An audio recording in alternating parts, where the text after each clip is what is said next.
Selamat datang ke channel Jugo Chong, dan hari ini kita akan sambung dengan perbincangan matematik tambahan tingkatan 5, iaitu saya akan tumpukan perhatian kepada 2.4 aplikasi pembezaan.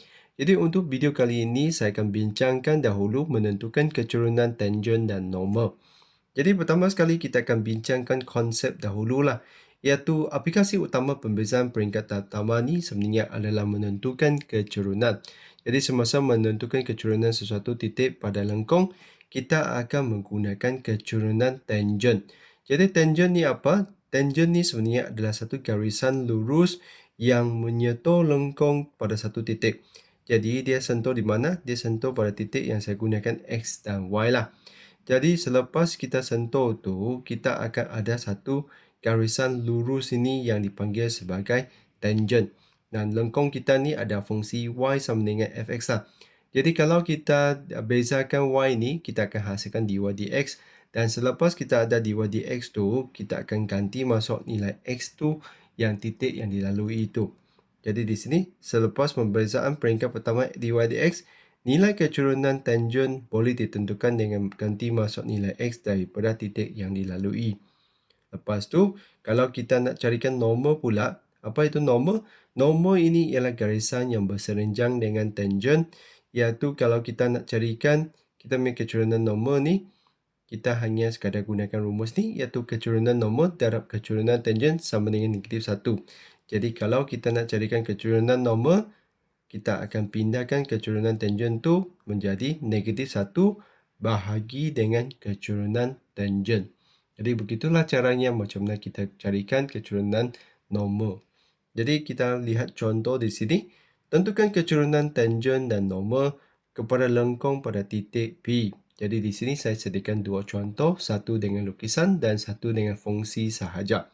Jadi pertama sekali apa yang kita perlu buat adalah kita perlu bezakan kita punya fungsi lengkung tu. Jadi kita akan dy dx. Okey, lepas tu kita hanya perlu ingat yang bahagian ni sebenarnya kita akan bezakan ikut sebutan sajalah. Dan ikut sebutan tu contohnya di sini saya bagi y sama dengan x kuasa n. Jadi apa yang kita akan bezakan tu adalah kita ada dy dx, pindahkan n tu ke depan, lepas tu n yang asal tu tolak 1. Jadi begitulah caranya macam mana kita bezakan fungsi ini. Jadi sekarang kita akan bezakan 2, lepas tu pindahkan kuasa 2 tu ke depan, lepas tu yang kuasa 2 tu tolak 1. Lepas tu kita punya x pula 3 darab 1 x kuasa 1 tolak 1. Jadi di sini kita akan dapat 2 darab 2 4. Lepas tu x kuasa 2 tolak 1 tinggal 1 aja. Lepas tu 3 darab 1 3, dan x kuasa sifar tu jadi 1. Jadi tak ada lagi lah. Untuk yang 5 tu memang dia tak ada sebab dia x kuasa sifar. Jadi kalau kita 5 darab sifar tu memang dia sudah hilang. Jadi begitulah kita main dy dx. Sekarang kita nak carikan kecurunan tangent. Kita akan masukkan nilai x tu pada x sama dengan ambil mana?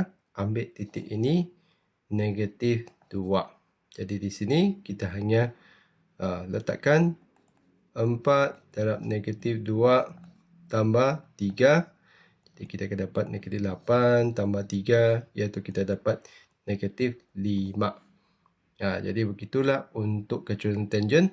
Selepas tu kita punya kecurunan normal pula, kita akan bahagikan. Normal ni adalah garisan yang berserenjang dengan kita punya tangent. Jadi kita akan letakkan negatif 1 bahagi dengan kita punya kecurunan tangent, negatif 5. Negatif jadi positif, jadi dapat 1/5 untuk kecurunan normal. Jadi begitulah penyelesaian untuk soalan pertama. Sekarang kita lihat soalan yang kedua, iaitu kalau kita hanya sekadar diberi lengkung dengan fungsi itu, dengan titik yang dilalui, kita juga boleh carikan kita punya kecurunan tangent dan kecurunan normal. Jadi pertama sekali kita perlu dy dx. Jadi sekarang kita punya 1/2 darab dengan kita punya kuasa 2 x 2 tolak 1. Jadi kuasa 2 tolak 1. Yang belakang ni kalau dia tak ada x memang dia akan hilang lah. Kenapa dia hilang? Sebab 3 X kuasa sifar. Jadi masa kita divide di X tu, dia akan jadi 3 darab sifar X sifar tolak 1. Jadi bahagian ni dia sudah jadi sifar. Jadi itu kenapa kalau you lihat nombor sahaja, dia apabila dibezakan, dia akan jadi hilang lah. Jadi di sini dia akan terus abaikan sahaja yang nombor. Jadi di sini kita akan dapat 1/2 darab 2 jadi 1. Jadi kita akan dapat X kuasa 1 sahaja. Jadi di sini keturunan tangent pada X sama dengan 2. Jadi kita punya keturunan tangent tu adalah masukkan kita punya X sahaja. Jadi kita dapat 2 sahaja. Lepas tu keturunan normal pula, kita hanya sekadar gunakan negatif 1 bahagikan dengan kita punya keturunan tangent, maka jawapannya adalah negatif 1/2. Jadi begitu sahaja perbincangan kali ini, iaitu macam mana kita tentukan keturunan tangent dan keturunan normal kalaulah kita diberi satu lengkung. Kalaulah kita diberi fungsi lengkung dengan titik yang dilalui.